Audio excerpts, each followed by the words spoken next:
अब भी हम जमाने को बताएं कि हम रोजा 10 मिनट बाद क्यों खोलते हैं? हाय हाय,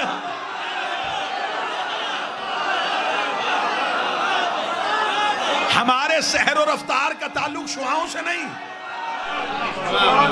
आज टेलीविजन की रमजान ट्रांसमिशन पे बैठ के अगर चंद मुनाफिकीन हमारे किसी बुजुर्ग आलिम दीन पे इस बात पे इसरार करते कि आप फलां को क्यों नहीं मानते, तो हुजूर बुजुर्गों को जहमत क्यों देते हैं? हम हुसैन के मातमी हाजिर हैं। आप हमसे पूछिए कि हम क्यों नहीं मानते, फिर हम आपसे पूछेंगे कि आप हजरत अबू ज़र गफ़ारी के कातिल क्यों मानते हैं? मोहम्मद बिन अबी बकर का कातिल कौन था? बीबी आयशा को जिंदा गड़े में फेंकने वाला कौन था? रसूल को कागज कलम से इनकार करने वाला कौन था? रसूल को तन्हा छोड़ के जाने वाला कौन था? सैयदा के दरवाजे पे आग लाने वाला कौन था? हसन के जनाजे पे तीर बरसाने वाला कौन था? यजीद की बैयत करने वाला कौन था? हम गरीब हैं, लेकिन हमारा झगड़ा मानने पे नहीं है। कोई भी मुसलमान ऐसा नहीं है जो हजरत अली को मानता ना। आज हमारे मुसलमान भाई हमसे कहते कि हम तो मौला अली को मानते हैं। हमारा झगड़ा आपसे मनवाने पे नहीं है। अल्लाह भी सिर्फ मानने का हुक्म नहीं दे रहा, तस्लीम करने का हुक्म। सिर्फ अली की शख्सियत को ना मानो, अली की विलायत को तस्लीम करो। सैयदा की सदाकत को ना मानो। इसकी आवाज बेहतर कर दे जी, गूंज खत्म कर दे। सैयदा की सिर्फ सदाकत को ना मानो, बीबी के हक को तस्लीम करो। मेरे सामने इज्जतदार चेहरे तशरीफ फरमा है, झगड़ा मानने पे नहीं है, झगड़ा सैयद सिर्फ तस्लीम करने पे। किबला काज़ी साहब, खुदा ने तस्लीम का हुक्म दिया, इन पे तहकीक का हुक्म नहीं दिया।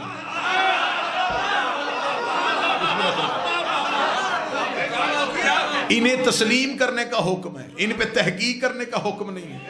तहकीक होती है गैर मासूम की बात में, तहकीक होती है गुनाहगार की बात में, तहकीक होती है बशर की बात में। जहां आले मोहम्मद हो वहां तहकीक नहीं होती, वहां सिर्फ तस्लीम होता है। तहकीक मुझ जैसे हकीर की बात पे हो सकती है, 14 की बात पे तहकीक नहीं होती। आज सबसे बड़ा जुल्म ये हो रहा है, जिन पे तहकीक होनी चाहिए थी उन्हें तस्लीम किया जा रहा है। नहीं नहीं, आप तवज्जो ही नहीं फरमा सके सर।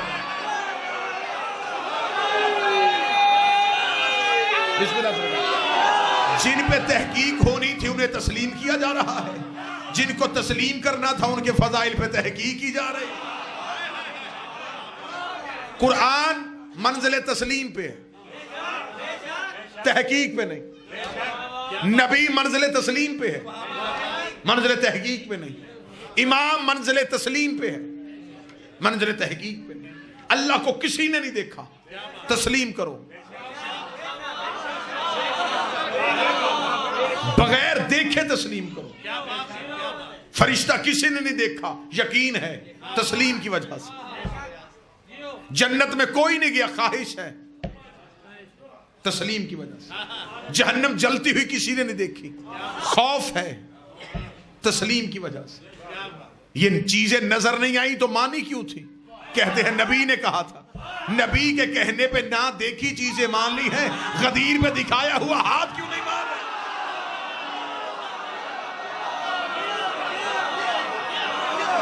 खुदा पे तहकीक नहीं, खुदा पे तहकीक नहीं है।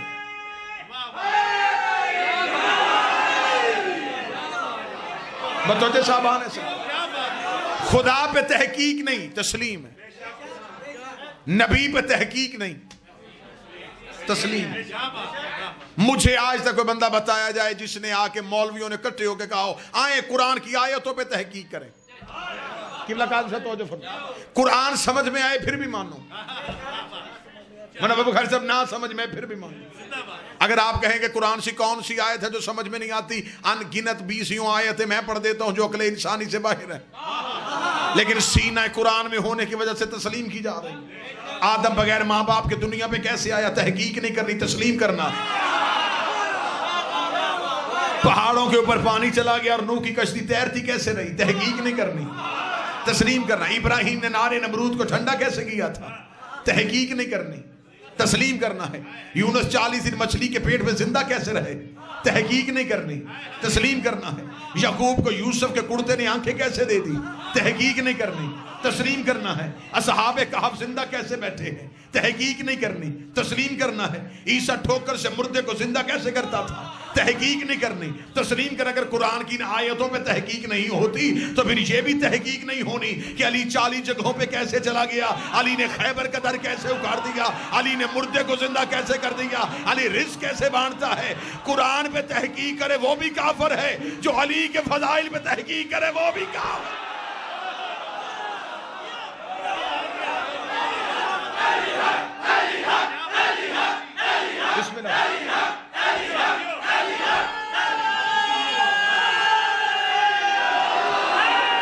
कुरान समझ में आए फिर भी मानो, ना समझ में आए फिर भी मानो। फजाइल अली अगर नहीं समझ में आ रहा है, तहकीक का हुक्म तो फिर भी नहीं। हम कौन होते हैं इख्तियारात अली को जांचने वाले? आज तक अमीर अल मोमिनीन की जुबान से ज़ाहरी तौर पे दुनिया छोड़ के जाते हुए आखिरी जुमला अक्ल इंसानी पे छाया हुआ है, फुज़्तु बिरब्बिल काबा। रब्बे काबा की कसम अली कामयाब हो। मौला आप हिजरत के बिस्तर पे सो के नबुव्वत बचाई, उठ के नहीं कहा कि आज कामयाब हो गया। आपने खैबर का दरवाजा हवा में उखाड़ा, आपने नहीं कहा कि मैं कामयाब हो गया। आपको खंदक में कुल्ले ईमान की सनद मिली, आपने नहीं कहा कि मैं कामयाब हो गया। खुम्मे गदीर पे आपकी विलायत का ऐलान हुआ, आपने नहीं कहा कि मैं कामयाब हो गया। मेरे मालिक पूरी जिंदगी में ये जुमला जुबान से नहीं निकला, आज 19 रमजान की सुबह आपकी जुबान से ये जुमला क्यों निकला कि रब्बे काबा की कसम अली कामयाब हो गया। मेरे सामने अहले इल्म चेहरे तशरीफ फरमा है। 80 जंगों में मेरे बादशाह अली गए, किसी मैदान जंग में अली को शहादत नहीं मिली। अमीर अल मोमिनीन ने मुसल्ले का इंतखाब क्यों किया? अली मैदान जंग में शहीद हो जाते तो क़यामत तक के लिए मुर्र कह देता, दीन बचाते हुए जैसे बाकी शहीद हुए थे। अली को भी शहादत मिली। अली ने मुसल्ले का इंतखाब किया, अमीर अल मोमिनीन ने मुसल्ले को चुना। मुसल्ला किस लिए चुना था? अगर बात आप तक पहुंच गई तो दिलों से दुआ लेना चाहता हूं। अमीर अल मोमिनीन की निगाहें हाल के आईने में मुस्तकबिल के हर एक मुर्रक को देख रही थी। मौला जानते थे कि कल को दुनिया में कुछ ऐसे लोग भी पैदा होंगे जो कहेंगे कि अली अल्लाह है, जो कहेंगे अली खुदा है। अली ने 19 रमजान की सुबह सर सजदे में रखा, सजदे में सर रखा था, कातिल ने अली के सर पे ज़रब लगाई। अली ने फरमाया अब जब भी मेरी शहादत पढ़ी जाएगी हर कोई कहेगा अली सजदे में था, अली सजदे में था, अली सजदे में था, अली सजदे में था।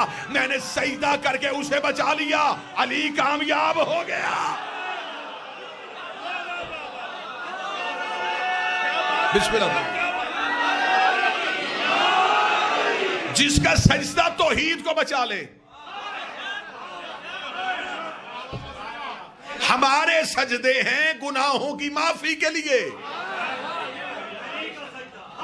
अमीर अल मोमिनीन का सजदा है उसे बचाने के लिए। अगर इजाजत दें तो लफ्ज तब्दील करूं, हम सजदा करके खुद को बचाते हैं, अली सजदा करके उसको बचाता।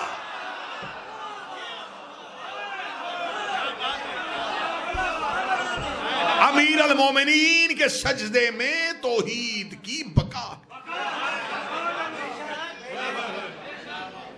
अली की जुबान से यह निकलना चाहिए था, फुज़्तु बिरब्बिल काबा, रब्बे काबा की कसम अली कामयाब हो गया।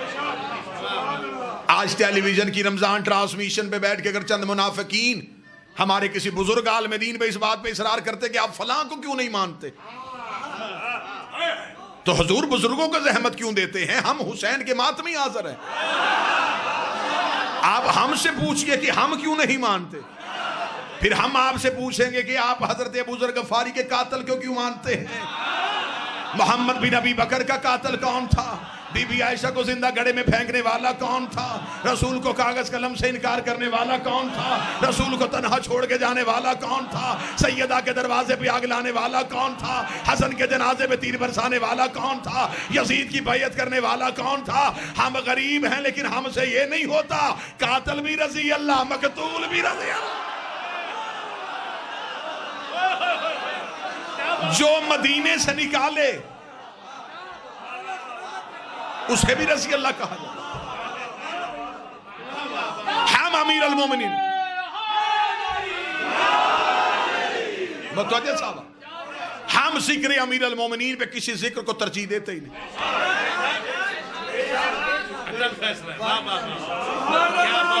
हमें क्या जरूरत है, हमें क्या जरूरत है सरदारों के होते हुए नौकरों की बात छेड़े।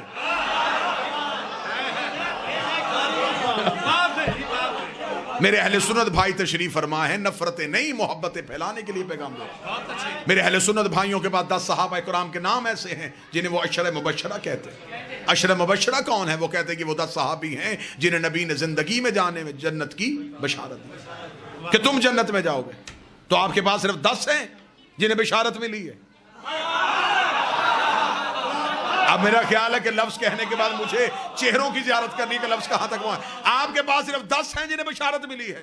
मेरे सामने ये जितने बैठे हैं इन्हें नबी ने जन्नत में जाने की जमानत दी है।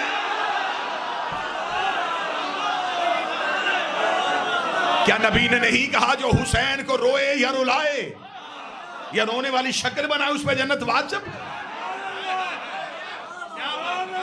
बशारत वाले और हैं, जमानत वाले और। बरादरान ईमानी, अगर अल्लाह तक पहुंचना चाहते हो तो अल्लाह तक सिवाय आले मोहम्मद के कोई नहीं पहुंचा सकता। इनके अलावा तो किसी ने अल्लाह को देखा ही नहीं। आदम, दुनिया में आदम ने कहा अल्लाह है, लोगों ने कहा दलील, उसने कहा गर्दश लैलो नहार। मतवजे मुकम्मल है सरकार। मेरी यहां पहली हाजिरी है, वैसे जिंदगी की पहली मजलिस नहीं।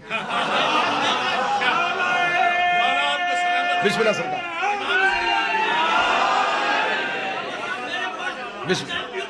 ये सैयद मुनव्वर शाह साहब तशरीफ फरमा है, मेरे इंतहाई काबिल एहतराम शहीद विलायत अल्लामा नासिर अब्बास साहब के बेहतरीन दरीना साथियों में इनका शुमार होता है। जनाब सैयद काज़मी साहब तशरीफ फरमा है, मेरे मोहसनीन में इनका शुमार होता है। लिहाजा अहले इल्म मेरे सारे अपने ज़ाती चेहरे तशरीफ फरमा। मैंने कभी किसी नई जगह पे जाके ये नहीं कहा कि मैं आपके मजाज से वाकिफ़ नहीं हूँ, क्योंकि मुझे पता है अली वालों का मजाज एक ही होता है।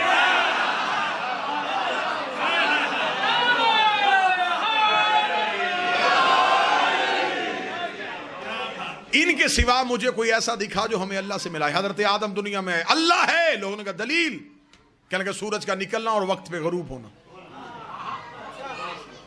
ये हवाओं का चलना, ये दरिया का, ये सारी दलीलें हैं कि ये सब कुछ मेरा अल्लाह कर रहा है। यानी कि हजरत आदम ने भी अल्लाह मनवाया तो निशानियों से। मैं ठीक कह रहा हूं? हजरत नूह आए, लोगों से कहा अल्लाह है, लोगों ने कहा दलील। जनाब नूह ने कहा कि तनूर से पानी निकलेगा, जो मेरी कश्ती में बैठेगा वो बचेगा। ये इस बात की दलील है कि मेरा अल्लाह ऐसा है जो इतने पानी में मेरी कश्ती को तैरता हुआ रखे। निशानी से अल्लाह मनवाया। हजरत इब्राहीम अल्लाह है, लोगों का दलील, फरमाया नारे नमरूद का गुलजार होना। हजरत मूसा ने कहा अल्लाह है, लोगों का दलील, फरमाया कोहे तूर। हजरत ईसा ने कहा अल्लाह है, लोगों का दलील, फरमाया यद बैज़ा। हर एक नबी ने दलीलों से बताया कि अल्लाह है। कूफे के मिंबर पे अली बैठे थे, फरमाया अल्लाह है। एक यहूदी का दलील, फरमाया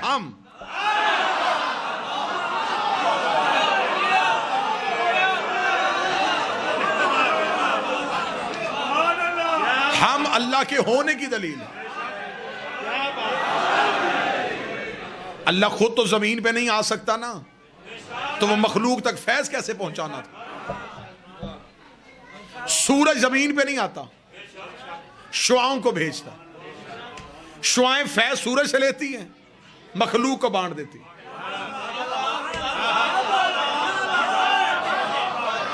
शुआएं सूरज नहीं, सूरज का असर है। 14 अल्लाह नहीं,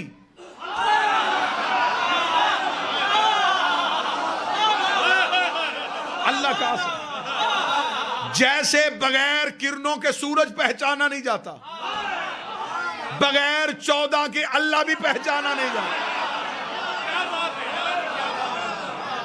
चले मेरी नौजवान नस्ल सामने तशरीफ फरमाए तो मैं रमजान का मसला इसी बात से हल कर दूं।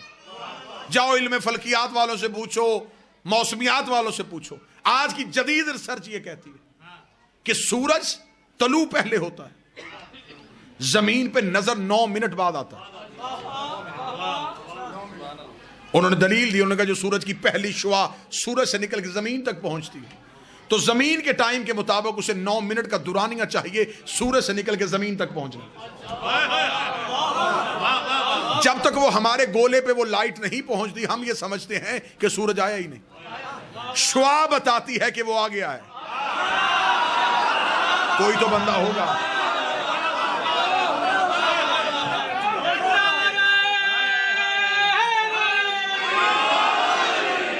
यकीनन मैं मिंबर पे झूठ नहीं, मैं समझ रहा था मजाफात है, मुझे अवामी सतह पे बात करनी है। मेरे इन 2 इज्जत वाले सादात ने मुझे बताया कि इसे अमूमी सतह ना समझिएगा, ये मखसूस लोग हैं जिन्होंने कदीमी उलमा को समात किया हुआ, लिहाजा आपकी समातों के इस म्यार को समझते हुए मैंने गुफ्तगू इस सतह पे की। उन्होंने कहा सूरज से निकलती हर 9 मिनट बाद आती है। 9 मिनट तक दुनिया में अंधेरा रहता है क्योंकि शुआ नहीं पहुंची। शुआ सूरज की दलील है, दलील ही को अरबी में हुज्जत कहते हैं।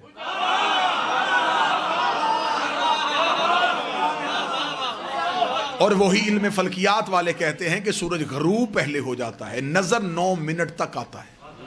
इस वजह से कि वो जो शुआ जमीन पे होती हैं उन शुआओं को वापस सूरज तक पहुंचने के लिए 9 मिनट का टाइम चाहिए। जितनी देर तक वो जमीन से सूरज तक पहुंचती हैं जमीन वाले समझते हैं कि अभी सूरज है लेकिन वो जा चुका होता है। मेरे जाने के बाद सब बात समझ में आए तो फिर नौकर को दुआ दे देना, रात बिस्तर में समझ आए तो फिर नौकर को दुआ दे देना। दुनिया मौला हुसैन की इज्जत कसम अगर हमसे चाहे तो हम साइंस से अपना मजहब साबित कर सकते हैं। सूरज निकलता पहले है, नजर 9 मिनट बाद आता है, गरूब पहले होता है, 9 मिनट तक नजर आता रहता है। अब भी हम जमाने को बताएं कि हम रोजा 10 मिनट बाद क्यों खोलते हैं? हाय हाय,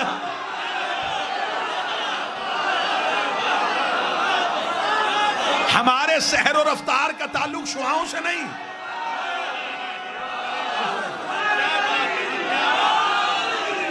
हमारे सहर और रफ्तार का ताल्लुक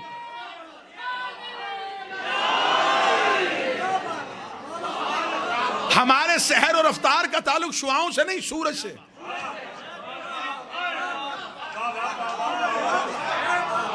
जब साइंस कह रही है कि 10 मिनट पहले और 10 मिनट बाद गरूब होता है तो फिर 10 मिनट का फलसफा तो हमने साइंस से साबित कर दिया। ये इंतहाई एक जाहिलाना सी सोच जमाने को बताई जाती है। मेरे अहले सुन्नत भाई तशरीफ फरमाए, पैगाम उन तक ये पहुंचाया जाता है रोजा खोलने में जल्दी करनी चाहिए इसलिए कि रोजा मकरूह हो जाता है। ये जो बिल्कुल रोजे के इफ्तार का वक्त होता है ना, अल्लाह ये वक्त आपको किसी बस स्टॉप पे दिखाए तो वो मंजर बड़ा दीदनी होता है कि लोगों के हाथों में यूं खजूर हाथ में होती है बिल्कुल कि फौरन जल्दी से कर। क्यों? वो कहते हैं जल्दी कर लेना चाहिए क्योंकि फिर रोजा मकरूह हो जाता है। अच्छा, मेरे सामने आप बाखबर चेहरे तशरीफ फरमाएं, अक्सर ऐसा होता है कि एक रोजादार जो है वो सुबह उठने में थोड़ा देर से उठा, खाने पीने का वक्त गुजर गया था, बिल्कुल शहर का वक्त तमाम होने वाला था, उसने नीयत कर ली और रोजा रख लिया। ऐसा है मजहब इस्लाम का कोई मुफ्ती ऐसा नहीं जो ये कहे कि इसका रोजा नहीं हुआ। वो कहते हो गया। इसे हमारी जुबान में जो हमारा इलाका है उसकी तहजीब के मुताबिक इसको एक लफ्ज कहा जाता है 8 पैरा रोजा। अब पता नहीं आपके यहाँ कौन सा लफ्ज बोला जाता है, हमारे यहाँ कहा जाता है 8 पैरा रोजा जो बगैर खाए पिए रखा जाए, बल्कि मौलवी कहते हैं मस्जिदों वाले कि इसकी ज्यादा फजीलत है क्योंकि ये बगैर खाए पिए रखा। अच्छा, बगैर खाए पिए रखा हो गया, जो रोजा बगैर खाए पिए रखा जा सकता है बगैर खाए पिए खोला क्यों नहीं जा सकता?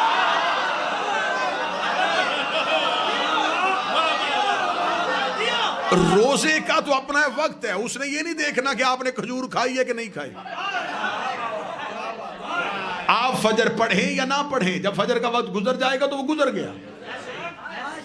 इबादत जो होती हैं ये इंसान की मोहताज नहीं होती, इंसान इबादत का मोहताज। लेकिन ये सारी मनफी सोचें इसलिए आई कि जब दीन वारिसों से छोड़ के अपने जैसों से लोगे तो फिर यही हालत हो। लिहाजा जो बात मैं आप तक पहुंचा रहा था, बगैर इनके अल्लाह समझ में नहीं आ सकता। ये रमजान का महीना वो है जिसमें गुनाहगार भी अल्लाह के करीब होने की कोशिश करते हैं। क्या कहा जाता है उसमें सही साहब कि नियत की जाती है कि 2 रकत नमाज फजर पढ़ता हूं कुर्बतन इल्लल्लाह, रोजा रखता हूं कुर्बतन इल्लल्लाह। हमारे यहाँ असल में मसला ज्यादा ये है कि अक्सर चीजें जो हैं उनका ताल्लुक जब अरबी जुबान से आ जाता है तो हम उससे बेखबर हो जाते हैं। मसलन नियत की इबादत की कुर्बतन इल्लल्लाह, नमाज पढ़ता हूं कुर्बतन, ये कुर्बतन इल्लल्लाह क्या है?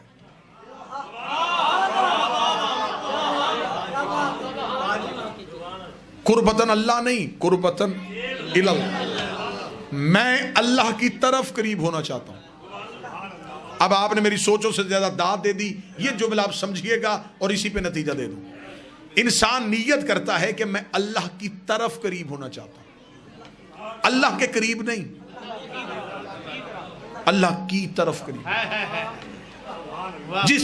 जिस शय के आपने करीब होना हो उस शय का किसी एक जगह पे महदूद होना जरूरी है। मसलन मैं कहूं कि ये जो हवा चल रही है मैं इसके करीब होना चाहता हूं, तो हवा तो चारों तरफ चल रही है, मैं किधर करीब हूं? मैं पानी में तैर के कहूं कि मैं पानी के करीब होना चाहता हूं, क्या बात? तो कैसे होगा जब मैं हूं ही पानी में? जब हर जगह अल्लाह ही है तो फिर आप किसके करीब हो रहे हैं?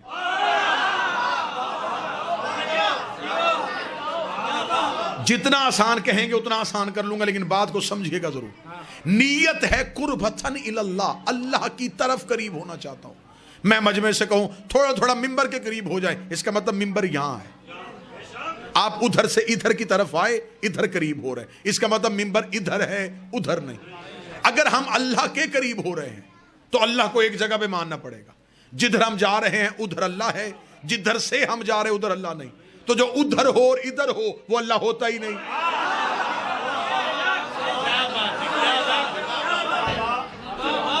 आपको पता भी नहीं चलना और मैं अकीदा आपके कलेजे में रख के वापस आ जाऊंगा।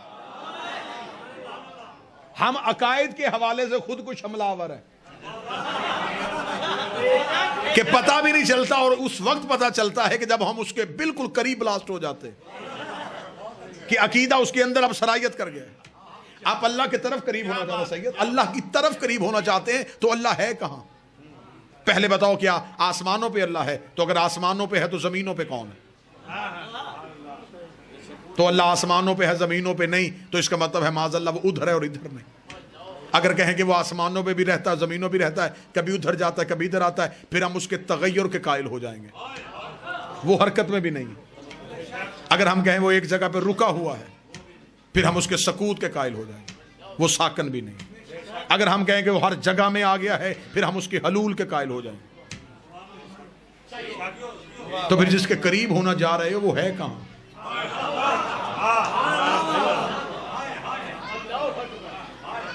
चले मैं उसकी मिसाल दे देता हूं। मैंने समझा कि मैं अहमदपुर जाऊंगा, मेरा एक पुराना दौर गुजरा है। हमने बहुत पहले 8-9 साल पहले मुनव्वर शाह जी साहब फैसलाबाद में, इन्होंने मेरे शहर में कचरा पड़ा था। मैं कहूँ जी मैं मुनव्वर शाह साहब से मिलूंगा, मैं अली काज़मी साहब से मिलूंगा, मैं शहबाज साहब से मिलूंगा। मैं इनके घरों के एड्रेस नहीं जानता था। जब मैं अहमदपुर पहुंचा तो मुझे अब ये नहीं पता कि ये कहाँ रहते हैं। मैंने कहा जी मैंने उनसे मिलना चाहता हूँ, वो कहाँ रहते हैं? किसी ने बताया कि अगर आप उनसे मिलना चाहते, अगर उनका एड्रेस नहीं पता तो उनके किसी करीबी से पूछ लें।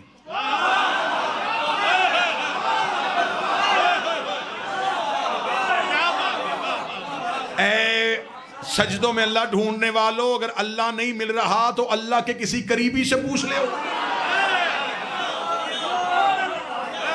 अगर आपको अल्लाह नहीं मिल रहा तो आए पहले किसी अल्लाह के करीबी से पूछ लेते हैं कि अल्लाह है कहां। ऐसा ही है जी। अगर इजाजत दें तो फिर अगली मंजिल पे चलें। आए हम चलते हैं, कहां से पूछे कि अल्लाह कहां है? वो कहीं भी नहीं मिल रहा था। नजर वो नहीं आ रहा था, दिखाई वो नहीं दे रहा था, बोल वो हमसे नहीं रहा था, लमस में वो नहीं आ रहा था, सूंघने में वो नहीं आ रहा था, चखने में वो नहीं आ रहा था, हवा से खमसा में भी नहीं आ रहा था। और हम नियत कर बैठे थे कि हम उसके करीब हो रहे हैं। जब कहीं से नहीं मिला तो मैं कुरान के सामने गया, मैंने कुरान के सामने हाथ जोड़े, मैंने कहा ऐ अली के खामोश जाकर,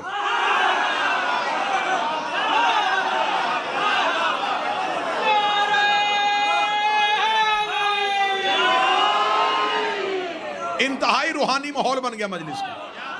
ऐ अली के खामोश जाकर, मैं अल्लाह के करीब होने गया, अल्लाह मिल नहीं रहा, तू मुझे कोई अल्लाह के करीब ही बता दे।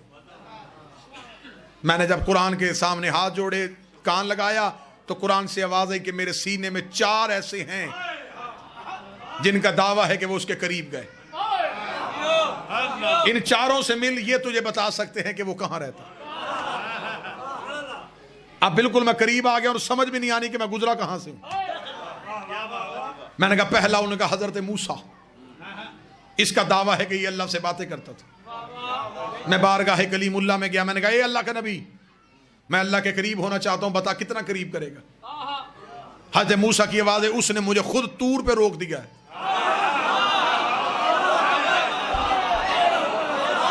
तमन्ना यही थी, लेकिन कोहे तूर पे खड़ा, कोहे तूर से आगे तो मैं गया ही नहीं। मैंने कहा तुझसे ज्यादा कोई अल्लाह के करीब है? उसने कहा हाँ, मैंने एक गुजरता देखा है। कौन? उसने कहा मरियम का बेटा, नाम उसका ईसा।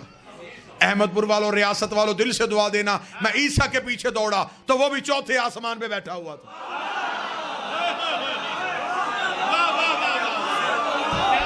मैंने कहा ए हजरत ईसा, ए बतूल ज़ादा, तू तो अल्लाह के करीब होने गया था। उसने कहा 4थे पे पहुंचा। उसने कहा तू भी इंतजार कर, मैं भी इंतजार कर रहा हूं। मैंने कहा मूसा तूर पे खड़ा है, तू 4थे आसमान पे खड़ा है, तुझसे भी कोई आगे गया? उसने कहा एक फरिश्ते को गुजरते देखता हूं, जिसके पास वही होती है और जिसे जबरील अमीन कहते हैं। रियासत वालों, सर ना हलाना, जुबान को जहमत देना। मैं जबरील के पीछे दौड़ा तो वो भी सिदरा पे खड़ा कांप रहा था। हाय हाय हाय।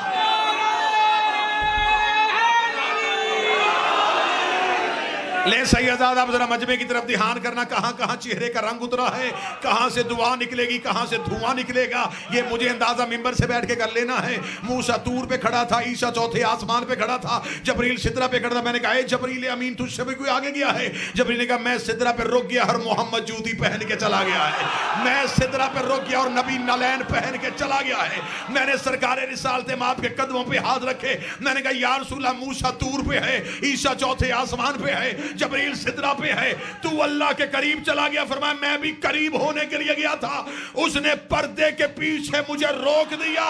जब पर्दा उठा तो अंदर से हाथ अली का।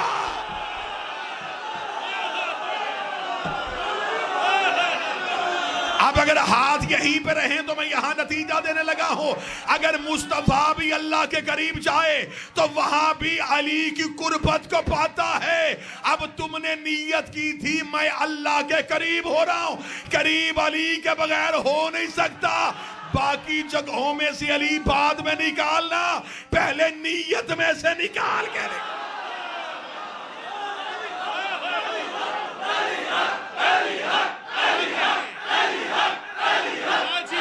बिस्मिल्लाह से।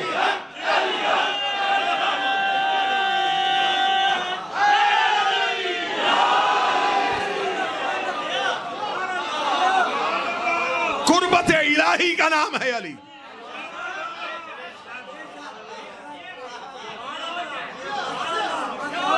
उसके पास मुकम्मल ताकत है या नहीं?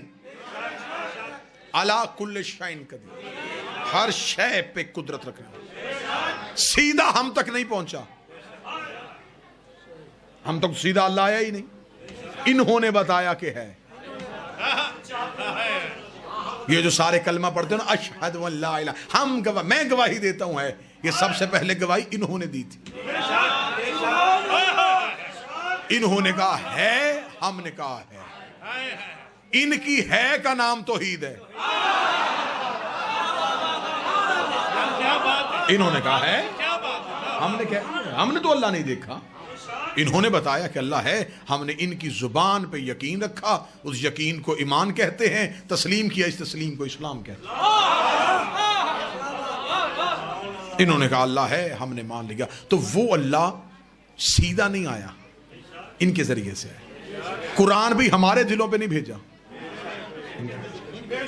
फरिश्ता भी हम तक नहीं भेजा, इनके पास भेजा। जन्नत की सरदारी भी हमें नहीं दी, जहन्नम से बचाने का इख्तियार भी हमें नहीं दिया, इन्हें दिया। ये भी मेरे बदे हाथ है, फैसला घर जाके करना। जो अल्लाह सारी ताकत होने के बावजूद इनके बगैर हम तक नहीं आता, तो हमारी इबादत इनके बगैर कबूल कैसे करें?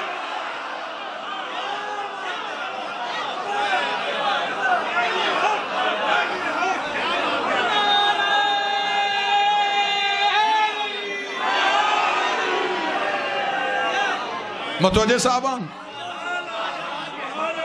नहीं आया वो अल्लाह हम तक।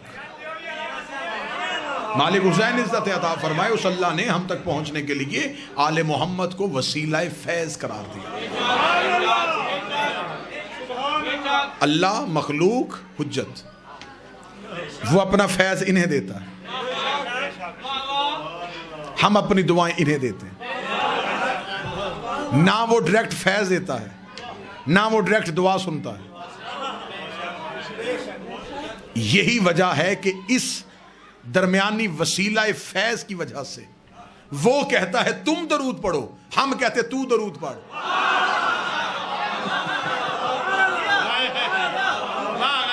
नहीं, आप बात नहीं समझे, खवास ने समझी है, अवाम ना समझ सकी। मैं फिर करीब करता हूं। हम जब दरूद पढ़ते अल्लाहुम्मा सल्ली अला मुहम्मद व आले मोहम्मद, इसका तर्जुमा क्या है? ए अल्लाह तू दरूद पढ़ मोहम्मद व आले मोहम्मद। वो कह रहा तुम पढ़ो,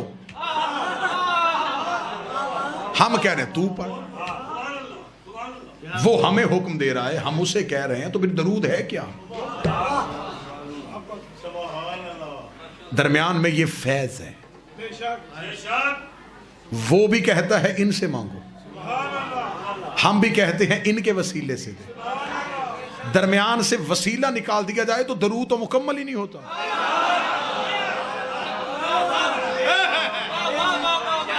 और दरूद के बगैर तो अल्लाह नमाज भी कबूल नहीं करता, वो नहीं कबूल करेगा। वो कहता अच्छा मुसल्ले पे मेरे सुन्नी भाई तशरीफ फरमाए, मुसल्ले पे हर मुसलमान सिर्फ आले मोहम्मद पे दरूद पढ़ता है। हम शिया पढ़ते हैं, हम मुख्तसर दरूद पढ़ते हैं, मेरे अहले सुन्नत भाई पढ़ते हैं वो दरूद इब्राहिमी पढ़ देते हैं। वो कहते हैं कमा सल्लल्लाहु अला इब्राहिम वाला आले इब्राहिम, जैसे तूने इब्राहिम पे भेजा और इब्राहिम की आल पे भेजा। वो भी दरूद पढ़ते, लेकिन वो भी दरूद सिर्फ मोहम्मद वाले मोहम्मद पे पढ़ते। लेकिन जब मुसल्ले से उतरे तो फिर दरूद को मुख्तलिफ घरों में भेज दिया।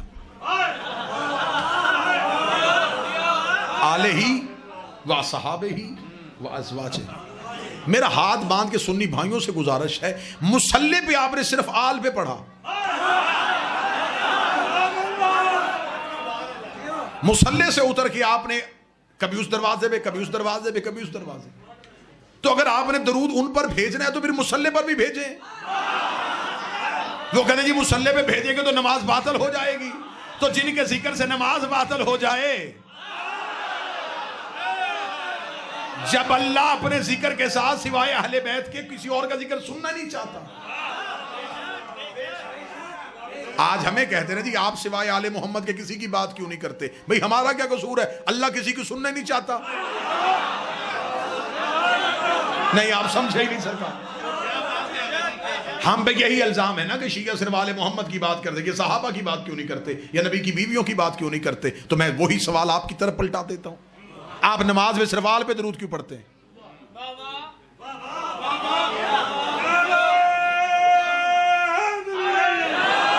क्योंकि अल्लाह अपने जिक्र में सिवाय आले मोहम्मद के अलावा किसी और जिक्र को बर्दाश्त नहीं करता।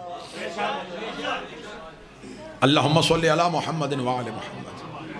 अब ये मेरे नौजवान बच्चे जो जिनका ताल्लुक कॉलेजेस यूनिवर्सिटीज़ के साथ है, जब इनका दौर आया, क्योंकि अब उर्दू अरबी दोनों ख़त्म हो गई, तो अब इनकी किताबें इंग्लिश में आ गई, तो अब दरूद को भी और मुख्तर कर दिया गया, peace be upon him, PBUH। अच्छा, मैंने इस्लामाबाद बाबा जी अपनी तकरीर में कहा था, खवास के लिए मैं दुआ ले लूं। क्या बात? अगर इंग्लिश में भी दरूद पढ़ा था तो फिर हिम क्यों कहा, देम क्यों नहीं कहा?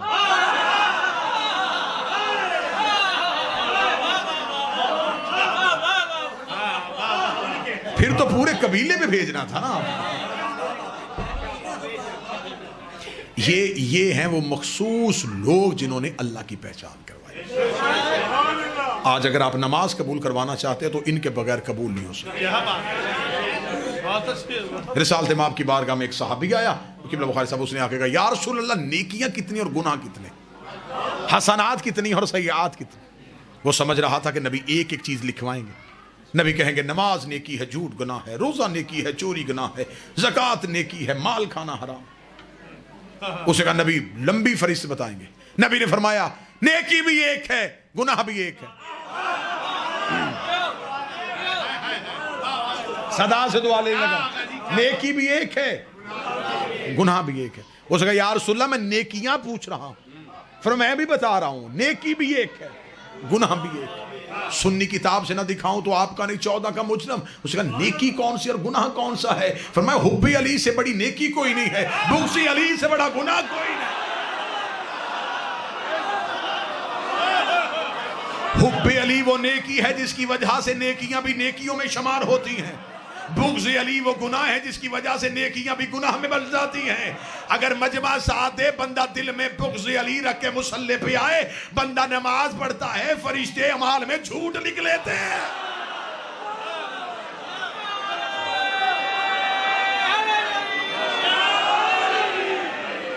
उसने नमाज पढ़ी थी, जाकर सब पहुंच गए, नहीं पहुंच गए।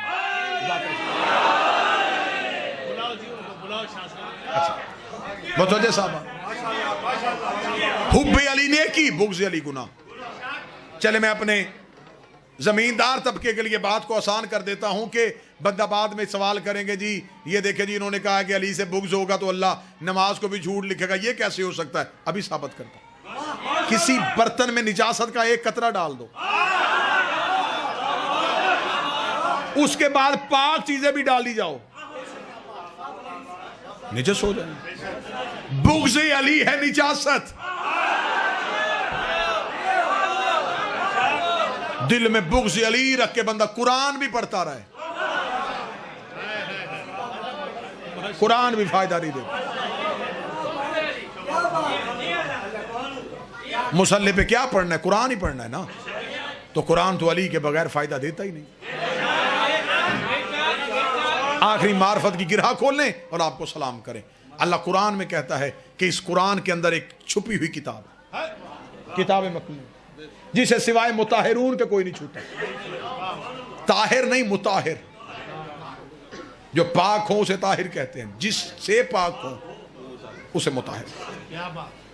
इस कुरान के अंदर खुदा कहता है किताब छुपी हुई है, कुरान के अंदर छुपी हुई है। आज तक मुफस्सरीन गूंगे हैं कि कुरान में कौन सी किताब है जो छुपी है।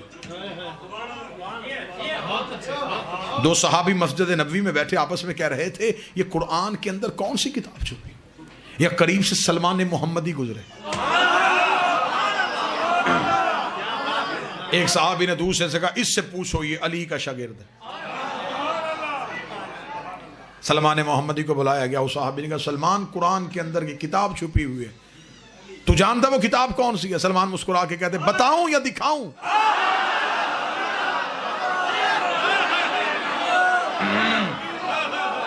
सुनना चाहते हो या देखना चाहते हैं?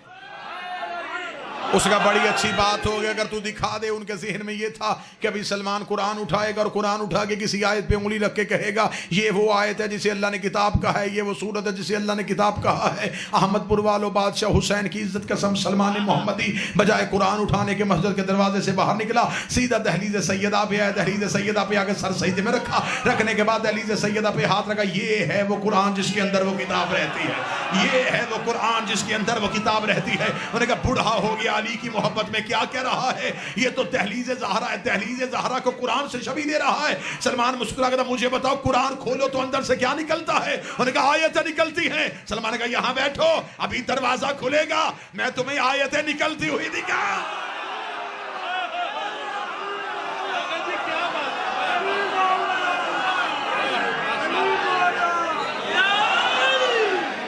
तुमने सिर्फ लफ्जों वाला कुरान पढ़ा है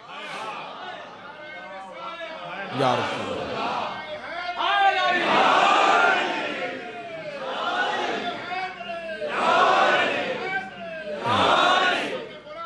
अल्लाहुम्मा सल्लि अला मुहम्मद। ले जी गुफ्तगू तमाम इंशाअल्लाह, ज़िंदगी बाकी, मुलाकात बाकी। सांसों ने वफा की और मालिक की बारगाह में कबूल हुआ। दोबारा आपके सामने इंशाअल्लाह ऐलान बाबा जी ना करवाओ, इंशाअल्लाह कोशिश मुकम्मल होगी। अल्लाहुम्मा सल्लि अला मुहम्मद।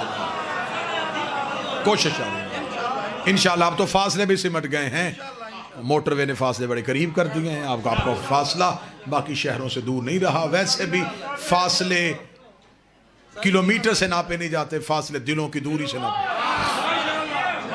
मालिक इंशाअल्लाह, मालिक के हजूर कबूल हुआ तो सलाम होगा। इज्जत वाला घर था, मुसलमानों ने बुरे तरीके से लूटा।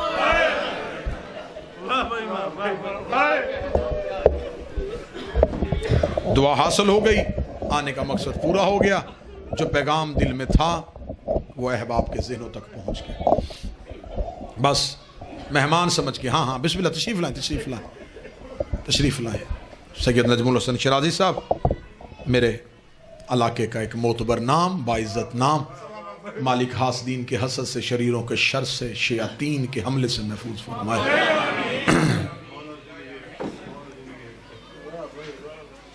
कोशिश ये है कि बस अब दो आंसू आंखों में आए।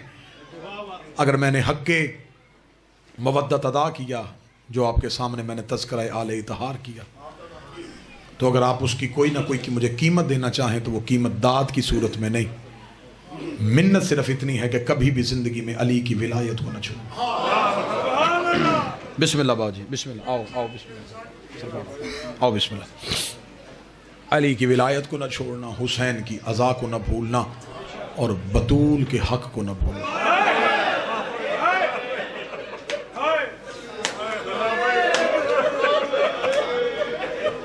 विलायत अली भी बड़ी कीमत देने के बाद बची है। इस अली वलीउल्लाह के लिए हमारे पास सिर्फ लफ्ज़ हैं, अली की बेटियों के सर का लहू है। आज नौजवान बच्चे मजलसों में आके हमसे सवाल करते हैं कि जी बताएं, हमसे लोग पूछते हैं अली वलीउल्लाह कहाँ लिखा है? रसूल के कफन पे लिखा है, बतूल के पहलू पे लिखा है, हसन की लाश के टुकड़ों पे लिखा है, हुसैन की 13 ज़रबों पे लिखा है, अकबर के कलेजे पे लिखा है, अब्बास के बाजुओं पे लिखा है, कासम की गठरी पे लिखा है, औन मोहम्मद के बिखरे हुए जनाजों पे लिखा है।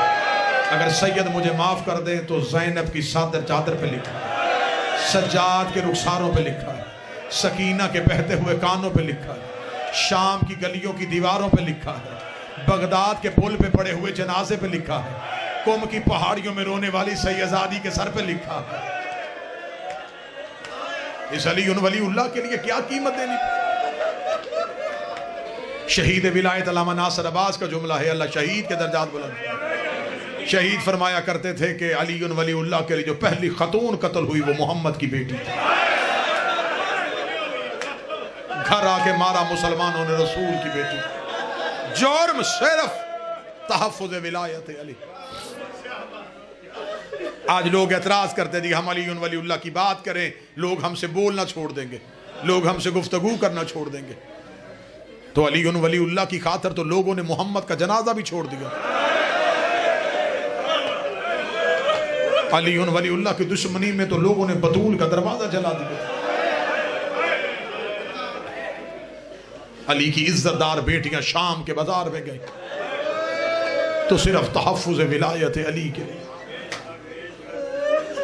मेरे बाद मेरे भाई सैयद नजमुल हसन शराजी मुफस्सल मुसाहिब आपको अमीर अल मोमिनीन का और ईद के हवाले से पैगाम आपको सुनाएंगे। बादशाह हुसैन की इज्जत की कसम बुरे तरीके से लूटा है उम्मत ने मोहम्मद।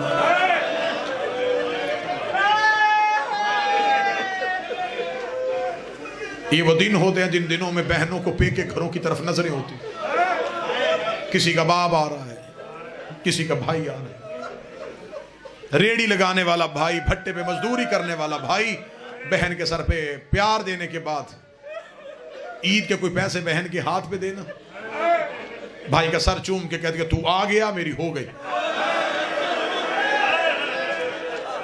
बस मुझसे मिलने आ जाया कर। मुझे इसी बात पे तसल्ली है कि मेरा पेट का दरवाजा बंद नहीं हुआ। अब अगर मातम की तैयारी कर सको तो करना। 40 हिजरी 21 रमजान अली की आंखें बंद हुई। 9 दिन के बाद कूफे में ईद आ गई। हसन आ गए आलिया के घर। हसन ने आलिया के सर पे प्यार देके कहा, ज़ैनब आज भाई बन के नहीं बाबा बन के आए हो। अली की बेटी मुझसे कुछ बाप बन के मांगना चाहती है तो मुझसे मांग। रो के कहती है, हसन अगर कुछ मांगू मुझे देगा? हसन रो के फरमाते, जो मांगेगी मैं वो दूंगा। फिर रो के कहती, फिर मेरी एक मिन्नत है, एक बार गाजी से कहे मेरे बाबे अली के कपड़े पहन के मुझे मेरे घर में चल के दिखाए, क्योंकि जब गाजी चलता है तो बाबा अली।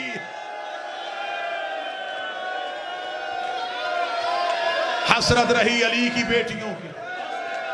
जिस कूफे में बाबे की शाही देखने के लिए आई थी वहां उजड़ गए।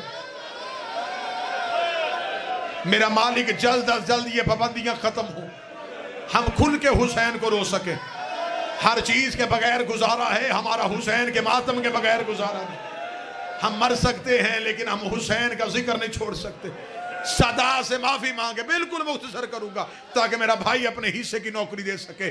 आखिरी जुमला पढ़ के मैं सलाम करने लगा हूं। इज्जत वाली बेटी कूफे में बाप की शाही देखने के लिए आई थी।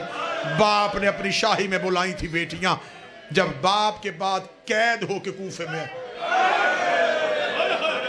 अब बाद वक्त मेरा भाई पढ़ेगा। उजड़े हुए वक्त की एक कहानी सुनो और सलाम करो। करबला से कूफा पहुंचे। कूफे गली का पहला बाजार, कूफे का बाजार आना था शहर का। मौला सजाद ने, जिस मलाउन के हाथ में काफले की मुहार थी, मौला सजाद ने उसे कहा कि हम इस बाजार से नहीं गुजरेंगे। उसने कहा मैं इसी बाजार से गुजारूंगा। ऊंट से मेरी आलिया की आवाज है, सजाद हम इस बाजार से क्यों नहीं गुजर रहे? मौला सजाद रो कहते अम्मा मजबूरी। सजाद मजबूरी बता। मौला सजाद रो कहते इस गली में हबीब का घर है। आपने हाय कह दिया, आपके डर से मैंने अगला जुमला नहीं पढ़ा था। मौला की आवाज है, इस गली में हबीब का घर है और तेरे सर पे चादर नहीं।